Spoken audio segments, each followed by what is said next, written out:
Yes, Omkar health में फिर मैं जितेंद्र आपका स्वागत करता हूँ। और ओम नाम सबसे बड़ा, इससे बड़ा न कोई।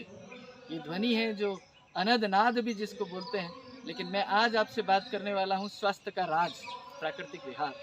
अगर आप प्राकृतिक विहार, आप और हम प्राकृतिक विहार का आनंद लेते हैं, और निश्चित जानिएगा कि इस प्राकृतिक विहार में जो ऑक्सीजन विद्यमान रहती है, और विशेषकर जो मॉर्निंग में, वो आपको पूरे दिन तक एनर्जी प्रदान करती है। स्वतः ही अगर आप ब्रिस्ट वॉक करते हैं तो आपको प्राणायाम करने की ज़रूरत नहीं पड़ती, प्राणायाम स्वतः ही होने लगते हैं।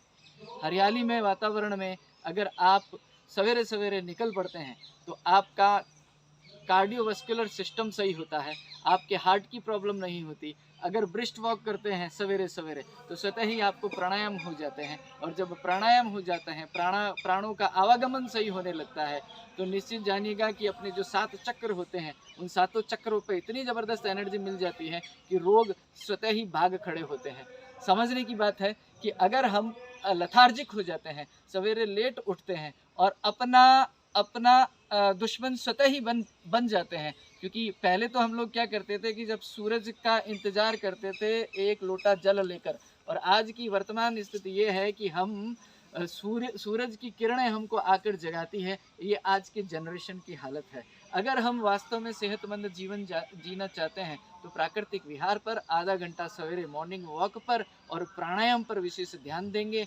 और हमारे जो देश की परंपरा है, जिसे मैं परंपरा में एक पेड़ का नाम ले लेता हूँ। अगर आपको पीपल के पेड़ को स्पर्श करने का सौभाग्य मिल जाता है, पीपल के पेड़ को स्पर्श करने का सौभाग्य मिल जाता है, उसकी अगर महत्ता को अगर आप समझते हैं, जो कि गीता में भी कहा गया है कि वृक्षों में वृक्ष, पीपल का वृक्ष मैं हूँ, तो आपको नेचुरल रूप से, क्योंकि वो 24 घंटे ऑक्सीजन देता है, वो पौधा 24 घंटे ऑक्सीजन देता है, और उसके ऑक्सीजन देने के प्रभाव से आपको एनर्जी निश्चित रूप से महसूस होने वाली है। और अगर आप मैथोलॉजिकल हैं, भगवान के अस्तित्व पर विश्वास रखते हैं, कृष्ण की परंपरा को मानते हैं, श्रीमद् भगवत गीता का आदर करते हैं, तो उसमें लिखा भी गया है कि वृक्षों में वृक्ष, पीपल का वृक्ष मैं हूँ।